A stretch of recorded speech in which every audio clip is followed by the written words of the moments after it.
Hello everyone, जैसे कि आप सबको पता है सुबह के बज चुके हैं 7 और मैं लेके चल रही हूँ आपको कॉम्पिटिटिव एग्जाम्स की haven.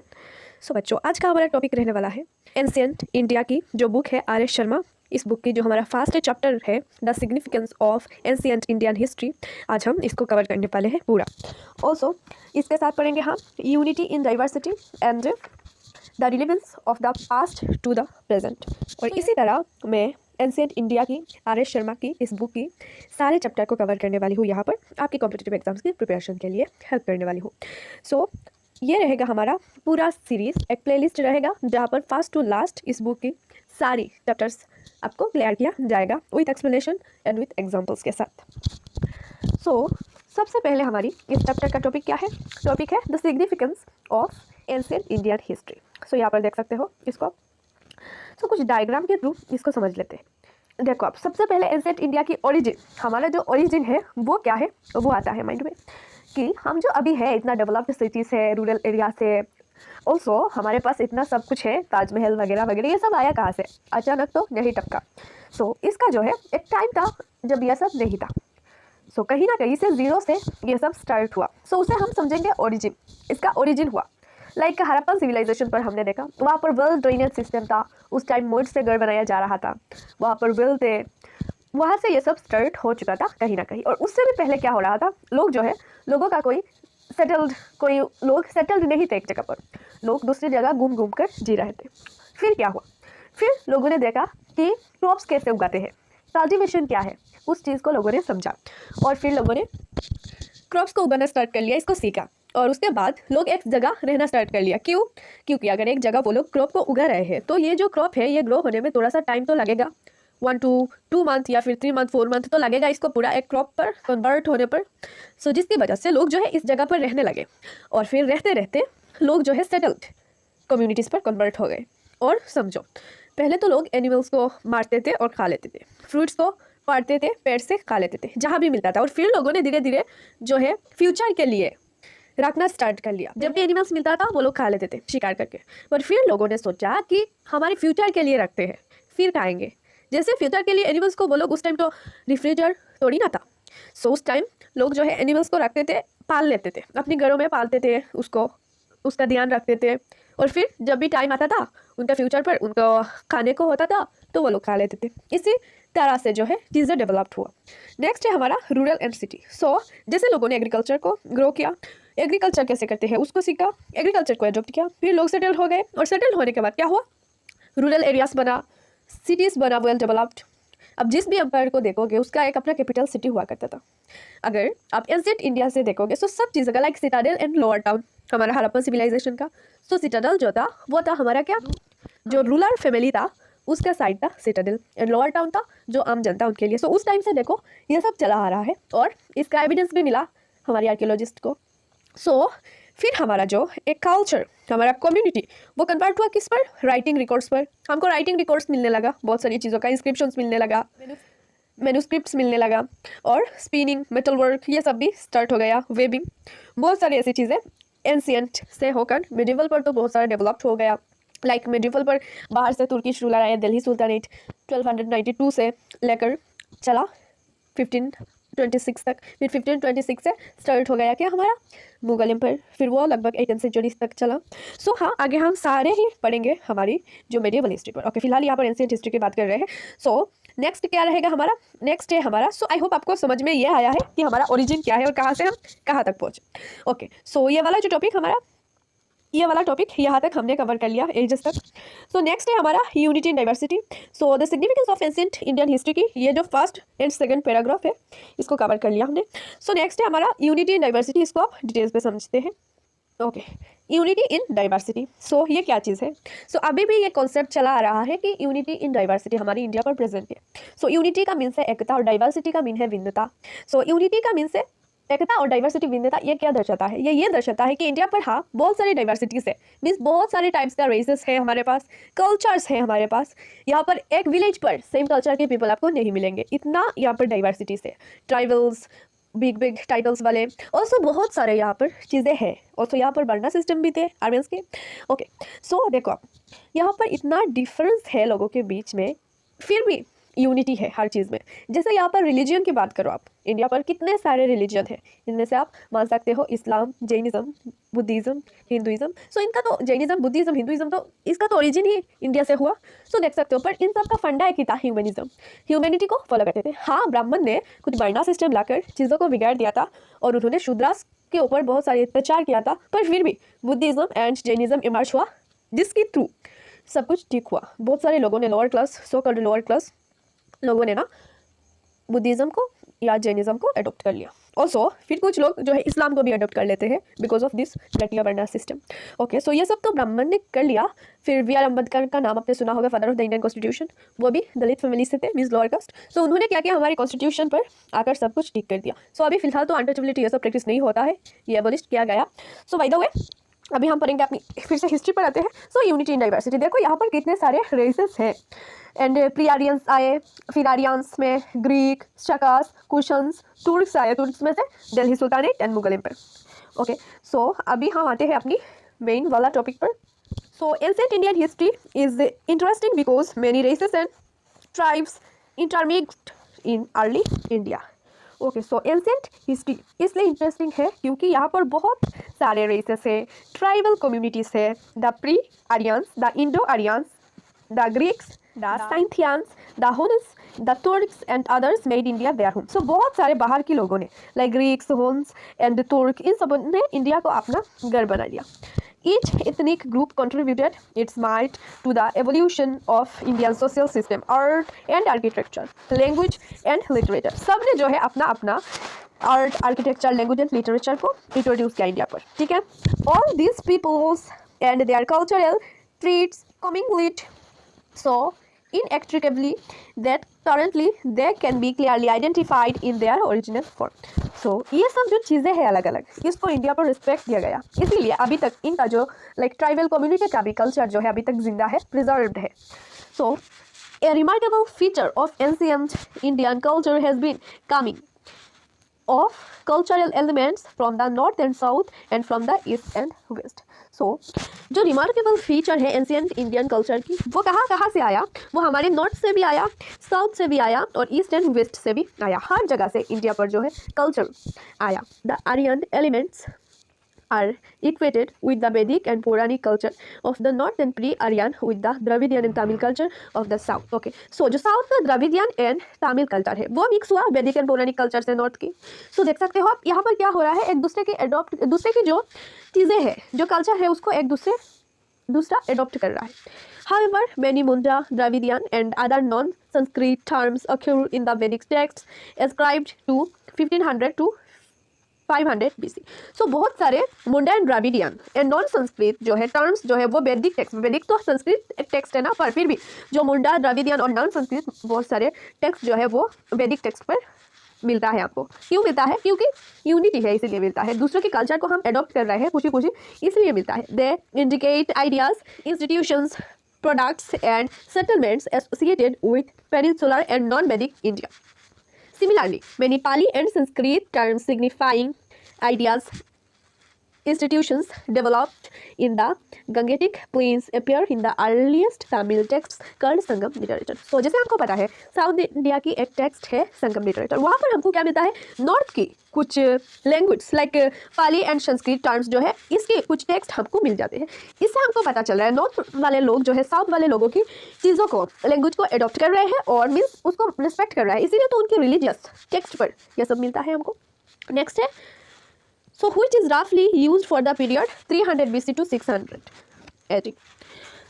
The eastern region inhabited by the pre-Aryan tribals made its own contribution. So eastern जो region था वहाँ पर तो pre-Aryan tribals थे। The people of the area spoke the Munda of Kolarian language. Okay, so यहाँ पर क्या करते थे लोग, मुंडा एंड कोलारियन लैंग्वेज पर बात करते थे। Several terms that signify the okay, so cotton, navigation, digging, stick, ये सब जो वर्ड है ये मुंडा और कोलारियन लैंग्वेज से आया है। In the Indo Aryan language have been traced the to Munda language by linguistics, और इंडो आर्यंस पर मुंडा लैंग्वेज भी मिलता था। Okay, all to there are many Munda pockets in Chota Nagpur plateau, और बहुत सारे मुंडा पॉकेट जो है छोटा नागपुर प्लेट्यू पर मिला। So the remnants of Munda culture in the Indo-Aryan culture are fairly strong. Many Dravidian terms too are to be found in the Indo-Aryan language. और जो Indo-Aryan language पर जो साउथ इंडिया की द्रविडियन टर्म्स है वो हमको देखने को मिला. So it is held that changes in the phonetics and vocabulary of the Vedic language can be explained as much on the basis of the Dravidian influence as that of Munda. So देख सकते हो Dravidian influence कर रहा है मुंडा पर, means जो आर्यन की language. सो वहाँ पर क्या हो रहा, मुंडा को, जो मुंडा लैंग्वेज को द्रविडियन साउथ इंडिया की लैंग्वेज जो है वो इन्फ्लुएंस कर रहा है. सो ये जो कल्चर है वो एक्सचेंज हो रहा है. Next, India has since ancient times been a land of several religions. हाँ, एंशिएंट टाइम से ही इंडिया जो है बहुत सारे रिलीजन को रिप्रेजेंट करता है. लाइक यहाँ से इमर्ज हुआ ब्राह्मणिज्म, हिंदुइज्म, जैनिज्म, बुद्धिज्म. सो ब्राह्मणिज्म और हिंदुइज्म एक है लाइक वैदिक. सो जैनिज्म एंड बुद्धिज्म ये जो तीनों रिलीजन है ये यहाँ से इमर्ज हुआ. सो ये क्या है, डिफरेंट अपना जो है कल्चर इसको दर्शाता है, अपना डिफरेंट गॉड्स को मानते हैं ये लोग. पर फिर भी इसमें क्या होता है, फिर भी इसमें बुद्धिज्म एंड जैनिज्म पर तो बहुत सारे सिमिलरिटी है. सो ये लोग क्या कहते हैं, ये लोग कहते हैं आप लाइफ में कुछ अच्छी कर्म करो और जो रीबर्थ का जो साइकिल है उससे मोक्ष प्राप्त करो. और हिंदुइज्म और ब्राह्मणिज्म क्या कहता है, बिकॉज ऑफ ब्राह्मण की जो डोमिनेशन था उसकी वजह से उन्होंने क्या क्या वर्णा सिस्टम को अडॉप्ट किया. 4 जिसमें कैटेगरीज आती है सोशल. अपनी वार की बेसिस पर वो लोग डिवाइड करते हैं. सबसे पहले आते हैं ब्राह्मण, फिर क्षत्रिय और फिर वैश्य एंड फिर शूद्रा, जिसमें शूद्रास को एक्सप्लॉइट किया जा रहा था. सो ये सब तो आपको पता ही होगा अगर एनसीईआरटी पढ़ के आए हो. ओके, नेक्स्ट है the ancients strove of for unity. The Indian subcontinent was geographically well defined and its geographical unity was supplemented by cultural integration. So जैसे आपको पता है इंडिया का जो एक जियोग्राफी है, यहाँ पर ईस्ट पर इसका हिमालय से, और सो यहाँ पर वेस्ट पर इसका इंडस रिवर है, और यहाँ पर साउथ पर इसका जो प्लेट्यू है यहाँ पर सिर्फ वाटर ही वाटर है, हमारा इंडियन ओशन. तो इसका जो एक जियोग्राफी है, जियोग्राफी ही इसको एक बनाता है. यहाँ पर कोई अलग चीज़ें नहीं है. सो यहाँ पर जो हमारी हिमालयास, हमारी साउथ पर वाटर और हमारी इंडस रिवर, ये सब जो चीज़ें हैं ये पूरा जियोग्राफी हमारी इंडिया को एक बनाता है. Through they are existed many states, language, cultures and communities, gradually people develop territorial identity. और जब स्टेट्स बना, लैंग्वेज अलग हुआ, कल्चर अलग हुआ, कम्युनिटीज़ अलग हुआ, फिर लोगों ने क्या किया, अपने टेरिटोरी को आइडेंटिटी दिया, नाम दिया अलग. द स्टेट्स और टेरिटोरियल यूनिट्स का जनपद. और उस टाइम जो स्टेट्स था और जो हमारा टेरिटोरियल यूनिट्स था उसको क्या कहा जाता था, उसको जनपदस कहा जाता था. जो सबसे पहले आया जना, जो जनपदा से जुटा है, फिर जनपदास आए, फिर महाजनपदस है. ठीक है. और एक बात, जो सिंधु हमारा मीन्स इंडस रिवर है, जो वो सिंधु इसका नाम है, और वो ईरानियन पर क्या हुआ, ईरानियन पर उसको हिंदू रिवर कहा गया है. सो जिसकी वजह से वो लोग जो भी लोग इंडस रिवर की मीन्स सिंधु रिवर की इस पार रहते हैं उसको वो लोग हिंदू कहने लगे. और नेक्स्ट है जो ग्रीक पर क्या हो गया, ग्रीक पर लोगों ने इसको इंडस कह दिया, जिसकी वजह से जो ग्रीक के लोग हैं वो इसको इंडस रिवर के पास के जो लोग हैं उसको इंडस कहकर इंडिया इसको बना दिया. सो देखो आप, इसको कहते हैं यूनिटी. सो यहाँ पर बहुत सारे लोगों ने इसको बहुत नाम दिया. फिर हमारा आ गया इंडिया. ऑल्सो नेक्स्ट है हमारा our ancient poets, philosophers and writers viewed the country as an integral unit. They spoke of the land stretching from the Himalayas to sea as proper domain of a single universal monarch. Okay, और next हमारा क्या चीज़ है, next है चक्रवर्तीस. चक्रवर्तीस किनको कहा जाता है. सो जैसे अशोका थे एक, समुद्रगुप्ता थे एक, हमारा हर्षवर्धन और पुलकेशिन के साथ जो है लड़ाई हुआ और फिर हर्षवर्धन को हरा दिया पुलकेशिन ने. लाइक चालुक्य किंग जो थे पुलकेशिन, उन्होंने हर्षवर्धन को हरा दिया. सो जैसे देख सकते हो आप यहाँ पर इनको क्या कहा जाता है, चक्रवर्ती. सो यहाँ पर देखा नहीं गया कि नॉर्थ का राजा है कि साउथ का. सो यहाँ पर जो भी बड़ा है, जो भी राजा अपना टेरिटरी को एक्सपेंड कर रहा है, सो उसको हमने क्या कह दिया, चक्रवर्ती कह दिया, है ना. सो वही चीज़ यहाँ पर दिया हुआ है बच्चों. पर उसमें से फिर भी हमको बहुत सारे एफर्ट्स लगाना पड़ा कि लिंग्विस्टिक एंड कल्चरल यूनिटी को लाया जा सके इंडिया पर. So in the 3rd century BC, Prakrit served as lingua franca across the major part of India. So Ashoka's inscription were inscribed in the Prakrit language mainly in Brahmi script. जो अशोका की जो inscription थे, जब भी आगे हमारा आएगा अशोका के बारे में चैप्टर, सो वहाँ पर हम समझेंगे कि अशोका थे कौन. सो अशोका के बारे में हमको पता चलता है उनके इंस्क्रिप्शन पर. सो उनका जो इंस्क्रिप्शन है, पहले वो तो धर्म को नहीं मानते थे, मीन्स वो लोग वो पहले और एक थे, मीन्स फिर उन्होंने बुद्धिज्म को एडॉप्ट किया. ठीक है. सो जो अशोका किंग थे उनके बारे में हम सब कुछ पढ़ेंगे. और उनकी जो स्क्रिप्ट है, फिलहाल ये समझो उनकी जो इंस्क्रिप्शन है वो होता था प्राकृत पर लैंग्वेज और ब्राह्मी स्क्रिप्ट था उनका. Okay. Sanskrit required the same position and served the state language in the remotest parts of India. पर संस्कृत पर भी स्क्रिप्ट लिखा जा रहा था, चीज़ें लिखा जा रहा थे और पार्ट्स पर. This process was conspicuous during the Gupta period in the 4th century, और वही चीज़ चल रहा था गुप्ता पीरियड तक। Okay, so India witnessed the rise of numerous small states during the post Gupta period. The official documents were written in Sanskrit. So Gupta period तक क्या हो रहा था, ऑफिशियल जो डॉक्यूमेंट्स था वो संस्कृत पर लिखा जा रहा था। Another novel fact is that the ancient epics Ramayana and Mahabharata were studied with the same zeal and devotion in the land, in the Tamils and in the intellectual circles of Banaras and Takshashila. So जो Ramayana and Mahabharat Hinduism का एक दो text है, उसको क्या जा रहा है, उसको तमिल्स पर मीन्स यहाँ पर साउथ इंडिया पर जैसे रिस्पेक्ट से पढ़ा जा रहा है, बनारस एंड तक्षशिला पर भी सेम रिस्पेक्ट पर से पढ़ा जा रहा है। Originally composed in Sanskrit, various versions of this epics were produced in different local language. तो ये ओरिजिनली कंपोज्ड हुआ संस्कृत पर इसका जो एपिक्स, इसका जो कॉपी बना लोकल लैंग्वेज पर बहुत सारे। However whatever the form in which Indian cultural values and ideas were expressed, the substance remained largely the same throughout India. So जैसे कि यहाँ पर देख सकते हो, ये जो चीज़ें हैं कि हर धर्म को मानना और अगर नहीं मानते हो खुद की धर्म को मानकर दूसरे की धर्म को रिस्पेक्ट करना, ये जो कॉन्सेप्ट्स को बढ़ावा देता है यूनिटी एंड डाइवर्सिटी को। Indian history is specially worthy of our attention because of a peculiar type of social system which developed in India. In North India, the Varna caste system developed, which eventually spread throughout the country. So North India पर वर्ना जो system है, caste system है, वो develop हुआ, पर वो spread हुआ पूरी कंट्री पर। Okay, so and influenced even the Christians and the Muslims. Even converts to the Christianity and Islam continue to follow some their old caste practices of Hinduism, और बहुत सारे ओल्ड जो कास्ट प्रैक्टिसेस है Hinduism को, उसको भी follow किया हिंदू, उसको भी फॉलो किया इस्लाम एंड क्रिश्चियनिटी। ओके, सो ये वाला टॉपिक जो ब्रॉड टॉपिक था हमारा यूनिटी एंड डाइवर्सिटी, ये हुआ यहाँ पर खत्म। नेक्स्ट टॉपिक है हमारा the relevance of the past to the present. So देख सकते हो क्या हमने जो हमारा पास्ट देखा उससे हमने क्या सीखा। ओके, जो हमारा पास्ट हमने देखा उससे हमने क्या क्या चीज़ देखा, कि क्या क्या चीज़ को हम लेट गो करें और क्या क्या चीज़ को हम एडॉप्ट करें, कि ये जो चीज़ है ये रखना चाहिए फ्यूचर के लिए। हम ये कहते हैं कि हमारा जो पास्ट का कल्चर था वो प्योर था, पर यह नहीं देखते हैं कि पास्ट का जो एक्सप्लॉयटेशन था, लोगों को जो एक्सप्लॉयट किया जा रहा था वो भी कितना गंदा था, राइट। जैसे कि यहाँ पर देख सकते हो आप तीन चीज़ें, लाइक कास्ट सिस्टम था एक, यहाँ पर इसको आप पढ़ोगे, सो मैंने पूरा पैराग्राफ यहाँ पर दे दिया। सो देखो, सबसे पहले क्या था, यहाँ पर कास्ट सिस्टम था एक घटिया सा, जिसके थ्रू शूद्रास को एक्सप्लॉइट किया जा रहा था। ठीक है, क्या आप वो चीज़ चाहते हो, एक लोअर क्लास हो जिसको आप एक्सप्लॉइट करो अभी के ज़माने में? नहीं ना, सबको इक्वल मानते हो बिकॉज ऑफ द कॉन्स्टिट्यूशन। सो आप देखो कि क्या क्या चीज़ें उस टाइम गलत भी हो रहा था, जिनको हमको अडॉप्ट नहीं करना चाहिए अभी, जो हमारे लिए बिल्कुल भी सही नहीं है। और नेक्स्ट है एक वुमेन सुबर्डिनेशन।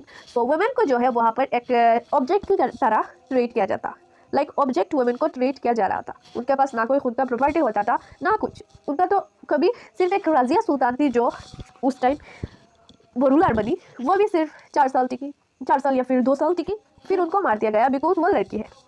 सो आप देख सकते हो कितना कुछ हुआ। और है हमारा नेक्स्ट क्या, सो आप एशियन टाइम से देखो, जो हमारा वुमेन पर एक्सप्लॉयटेशन है, वुमेन को वो लोग कमज़ोर मानते थे, इन्फीरियर मानते, तो इवन लाइफ पार्टनर चूज़ करने का भी इजाज़त नहीं था। सो देख सकते हो, और आगे हम समझेंगे बहुत सारी चीज़ें हमारी जब आगे आगे चैप्टर हो आएगा। फिलहाल यहाँ पर बस इंट्रो है, हमारा पूरा जो बुक है इसका इंट्रो दिया हुआ है। ओके, सो नेक्स्ट हमारा और एक टॉपिक है रिलीजियस। जो रिलीजियस के नाम पर जो अलग अलग चीज़ें था, लाइक दूसरों के रिलीजियन की नाम पर दूसरों को एक्सप्लॉइट करना, ये तब हुआ जब हमारा दिल्ली सुल्तानेट इमर्ज हुआ, तब जो हमारा नालंदा यूनिवर्सिटी है इसको भी ख़त्म कर दिया गया, राइट। सो फिलहाल मैं आ रही हूँ मिडिवल हिस्ट्री पर। ओके, सो जाते हैं एंशिएंट हिस्ट्री पर। सो रिलीजियन की जो डिफरेंट रिलीजियन था, जिसकी वजह से बहुत सारे प्रॉब्लम्स हो रहा था, दूसरों को क्रिटिसाइज़ किया जा रहा था। सो वो सब चीज़ें हैं यहाँ पर, वो सब चीज़ों को हमको इग्नोर करना है। सो वो सब यहाँ पर दिया हुआ है। We have many survivals of ancient, medieval and later times persisting in the present. हमने बहुत सारी चीज़ों को झेला, बहुत सारी चीज़ों को फेस किया, फिर जाके इस जगह पर आए। The old norms, values, social customs and ritualistic practices are so deeply ingrained in the minds of the people that they can't easily themselves get rid of them. Okay, so ये जो चीज़ें जो फर्स्ट में गलत हो रहा था, इनको हमको लेट गो करना चाहिए, इनको अडॉप्ट नहीं करना चाहिए। और जो टेक्नोलॉजी को हम फॉलो कर रहे हैं ये सही है, ये सब चीज़ें को लेट गो करने के लिए। बाय द वे, आप अपने कल्चर को भी नहीं भूल सकते हो इसमें। तो वही चीज़ यहाँ पर बताया गया। आई होप आपको पूरा चैप्टर अच्छे से समझ में आया होगा। सो यह था हमारा first chapter, the significance of ancient Indian history. I hope आपको जो टॉपिक मेन टॉपिक है, मुद्दा जो मेन है, वो समझ में आया है। हमने सबसे पहले जाना यूनिटी इन डाइवर्सिटी, फिर जाना the relevance of the past to the present. So ये जो relevance of the past to present, इस पर हमने ये जाना कि क्या क्या चीज़ें हमको जो है रखना चाहिए पास्ट का अपने साथ, और क्या क्या चीज़ें जो है उसको लेट को करना चाहिए। जैसे कि रखने का चीज़ है उसके आर्किटेक्चर, उसका जो कल्चर, प्योर कल्चर जो है ना, एक्सप्लॉयटेशन के बिना जो कल्चर था। ऑल्सो जो हमारा उनकी जो रूलिंग क्लास की जो रूलर की जो थॉट्स था, जो आइडियाज़ था, जो हमारा इतना रिच कल्चर था, आर्किटेक्चर था, सो ये सबको हमको प्रिजर्व करके रखना चाहिए। और जो भी घटिया सिस्टम था, like varna system, women subordination, also caste class, इन सबका जो भी डिफरेंशिएट था, इनको लेट को करना चाहिए। सो आई होप आपको पूरा चैप्टर अच्छे से समझ में आ चुका होगा। और हम नेक्स्ट जो हमारा वीडियो रहेगा वो रहेगा modern historians of ancient India, जो हमारा चैप्टर 2 है इस बुक की।